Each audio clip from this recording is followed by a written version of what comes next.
As some of you may know, in the August preview last year, I spent about 80% of my time inside and planning for territory wars. So since the preview, so much has changed in the territory wars, and what I wanted to do in this video was run you through everything that I know.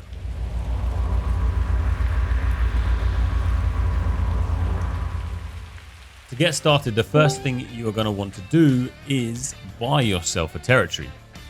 So at the start of the game, no one's going to own any land, any territories, and the way you're going to be able to get them is to purchase them. As far as we're aware, it's going to cost around 10,000 gold to buy the territories. This is essentially going to be a race on a first come, first serve basis. So what you want to be doing is organizing your groups, making sure that you've got as many people ready to go on launch, pool your gold, and get someone to get that territory for you. So once you've claimed your territory, there's a few things you're going to want to do to prepare for your first territory war. As an owner of a settlement, you can decide what time your enemies can declare war on you. Remember, this timer will be in effect across multiple territories, assuming you own more than one. Then you would look to upgrade your crafting stations and your fort upgrades. Now these are completely down to personal choice. There will probably be a route that is more efficient, so potentially you would want to upgrade your kitchen first so you can get some good food in preparation for the war. With the fort, you'll be able to upgrade things such as your ballistas, your cannons, your repeaters, oil that will sit above the wall. Again, this will be down to personal choice and what you think will be the best. Once your settlement and fort upgrades are underway, this is where the fun starts. You can activate lifestyle buffs for the people that live within your town, and you also get to set the taxes that people will pay while using your crafting stations, your refining stations, your trading post, and buying houses within your settlement. But don't forget, you will need to pay your territory upkeep every 7 days to stop your territory from downgrading. So although these aren't directly territory wars, everything that we've just run through there will relate to your settlement and of course your territory war. Making sure you have a functioning, if possible, popular settlement will mean you have a revenue stream of people actually using your settlement, and assuming your taxes aren't too high and people are happy with you as a company leading their settlement, you may have some fighters to join your side should you need that support in the territory wars. Okay, so let's assume that you missed out on getting a settlement in the early stages of the game. You're now ready, your boys are ready to fight, and you want to go on the offense and take a settlement for yourself. The way you do this is by activating PvP missions in the territory that you want to attack. Now this can be done by one single company or by multiple companies. To declare war on an enemy territory, you need to go to the enemy settlement and do PvP missions. What these PvP missions will do is lower the influence of that settlement, ultimately throwing that settlement into conflict.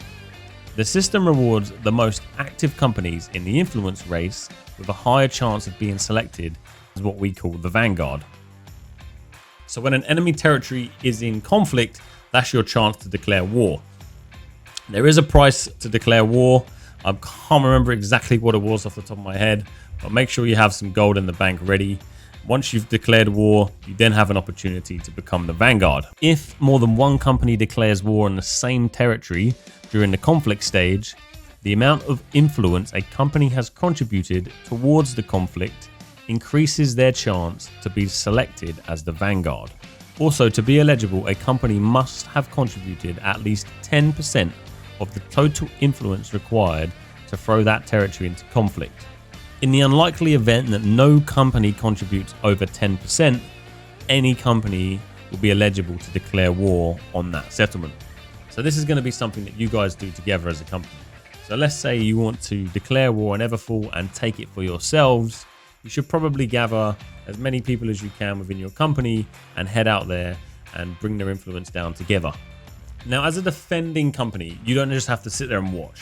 If you start to see your influence bar get bigger, you know that people are in your territory doing PvP missions to come and declare war on you. Flag yourselves as PvP, get out into your land and defend it. Go and find them, take them down and stop them from doing PvP missions within your territory. One way to prepare for territory wars which we haven't had a chance to try yet, is the new 5 versus 5 duel system. Now, I know that this isn't 50 versus 50, which the wars will be, but learning to fight in small pockets of groups will really help you within the territory wars. Okay, so you're either getting attacked or you're attacking a territory. Let's have a look at the war itself. Before you even enter the war, you'll be able to prepare and set your war groups. You'll have a screen similar to this where you will have your army groups and your standby list. There is a 15-minute prep time before the war starts. You can also alter this screen once you are in the actual war itself. We'll take a look at this from the defender's point of view. The first thing you're going to want to be doing is defending points A, B, and C. All territory war maps will have 3 locations, A, B, and C, that the attackers will need to capture before moving on to your fort. Both teams will have something called battle tokens. You can use battle tokens at the armory to purchase utilities. So as a defender, you can purchase things such as inferno traps, arrows, bullets, kegs, and potions. As an attacker, you get to purchase similar utilities, but also siege weapons. If the attacking side manages to capture A, B, and C, they will then need to siege the fort. The fort is made up of 5 gates and lots of siege weapons. As an attacker, you will need to blow up these gates, advance inside the fort, and capture the final point, which you'll find located in the middle of the fort. Pretty simple. As a defender, you need to stop the attackers capturing your point. At this point, as a defender, you want to be really taking a look at your siege parts inventory. So there will be a vendor next to your armory, which will allow you to get siege parts, which are repair parts. So if the attacking side destroy one of your gates, you have the ability to repair the gates. So territory wars have a timer of 30 minutes. But of course, if the attacking side manages to claim your fort before then, the battle will end sooner. Here's a little montage of why I love territory wars.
So that is everything I know about territory wars, why I love territory wars, and I hope it's enough to interest you guys to go and check it out in the beta.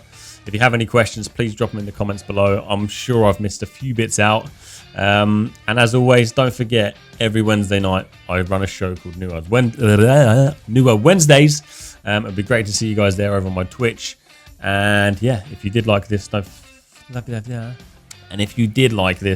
please think about giving it a like and a subscribe. It means the world to me, and I'll see you guys in beta.